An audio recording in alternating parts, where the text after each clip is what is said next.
What is the opposite of gentle parenting? Have you considered that question? So gentle parenting was a big phenomenon, started in about 2007. A book came out 2015 all about gentle parenting. It was by Sarah Oakwell Smith. She was a British writer. It became popularized on social media, and then now we're seeing the decline of gentle parenting. We're seeing people go, that didn't work, not satisfied, that probably ruined my child. So what is the opposite? What do we do instead? All right, well, let's consider that in this video.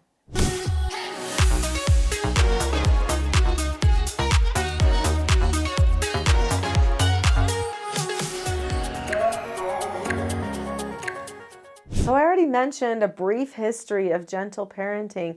It's kind of been on its roller coaster. It went steep, steep up, and now it's kind of going steep, steep down. And this is because it's really draining on parents to do. They don't feel like they're perfect enough to do it. There's a lot of emotions. The whole thing really centers around understanding everybody's emotions. And then the parents' emotions are caught up in this. It doesn't keep the roles very straight in the family. It's very disempowering. It centers on entitlement, and a person feels like this happened to me. I have to tell someone what happened to me, but I don't really spend a lot of time learning how to solve my problems. And certainly there is this attitude in the gentle parenting communities and the movement that you shouldn't earn negative consequence for things, that you shouldn't be taught and corrected. I think there's maybe a little bit of a space for correction where it's like, well, maybe I'll tell you that wasn't the right thing to do. And, we might even suggest something else in the future, but there's not a full accountability piece. There's not a time where the child actually has to accept a consequence, which means they won't learn self-government. For a person to be able to learn self-government, which is one of the principles of freedom, it was historically called the pursuit of happiness. For a person to be able to learn that, they need to have full responsibility for their thoughts, their actions and behaviors, and they have to have accountability. If you remove the opportunity for a person to accept a consequence, then they can't learn self-government. So now their life becomes about what happens to them. So now they're more entitled in their interactions. They're going into the workplace expecting everyone to bend and change because they feel something. Well, I don't feel safe, talking to other people like that, or I don't feel safe doing what, so I can't, and the world is just being turned on its head with what has happened with gentle parenting. And I think that's why there is a mass exodus that's happening right now from the gentle parenting approach. What do we do then instead, right? We have to ask ourselves that question. We don't want the impulsivity, the emotional entitlement, the drain and frustration that comes from the gentle parenting approach, but we don't want to be angry with our children either. We don't want to hit our children. I mean, I think some people might think, well, the opposite is spanking. Nope, that's not the opposite. That's a completely different parent form. So the gentle parenting approach is what I call a modern progressive parenting form. A spanking is oftentimes categorized in the bully fear-based parenting form. And what I would suggest, which would be the best approach to take, you get your best outcome, is to take a traditional strict parenting approach, which is what the Teaching Self-Government program is. So there's actually a whole book I wrote called Popular Parenting Methods. This is one of the 15 books that I've written about parenting. That talks about the different types of parenting and the problems that you have with each of them and maybe different traps you fall into, but also gives you an idea of how they stack up against each other. It's also a great book for getting on the same page with your spouse, with your parenting, if they don't want to make a shift, by the way. So let me just tell you a little bit about what it means to do teaching self-government, because that would be the opposite. So the definition of self-government is being able to determine the cause and effect of any given situation and possessing a knowledge of your own behaviors so that you can control them. So that means that you understand cause and effect in your own behaviors, in your own heart, in your own thoughts. You also know how to self-regulate yourself.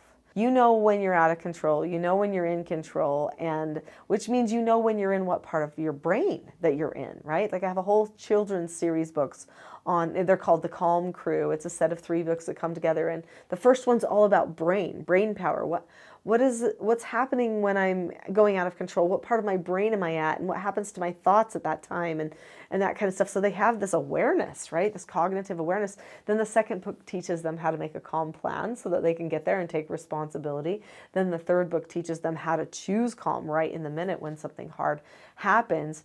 And, of course, there's parent books on the power of calm, which is a great book for parents to be able to get themselves understanding what's going on inside my head. How come I'm stressing out? How come I'm having a hard time with these things? And then the book or the training program, the courses that I have, the Teaching Self-Government Parenting course, teaches the parents the skills they need for how to correct the problems in a very proactive, deliberate way. So you teach your children ahead of time. How are we going to solve problems in this family? How are we going to communicate?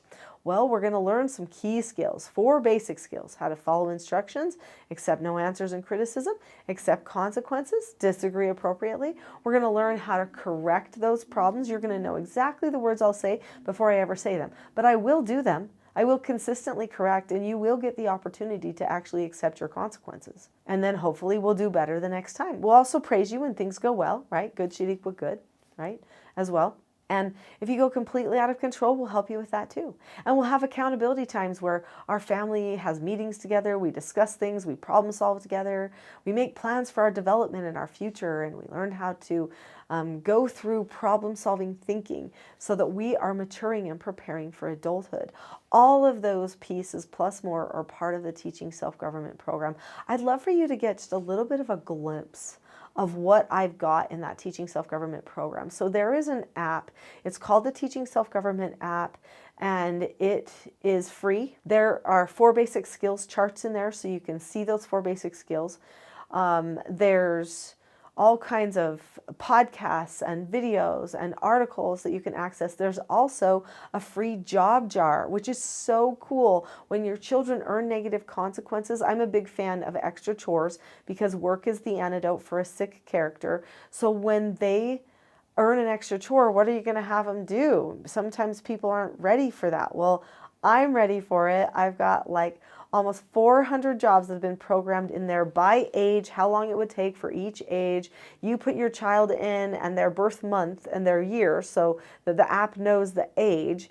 And then basically as they grow, then their jobs get harder, and it tells them how long it should take. There's even a little timer. You can even program jobs from your own family. I went into a little bit of in-depth there on that job jar, but it's super exciting and will really help them learn how to accept consequences. You can also just use it to help you do daily chores with your children. So that Teaching Self-Government app is going to be really useful to you. How about you try going there, listen to some of the podcasts, listen to the things we're talking about, see if it doesn't resonate with you a little bit. There's lots of resources there for free for you, and I'd love for you to have those 4 basic skills charts also for free. So I'll see you on the Teaching Self-Government app.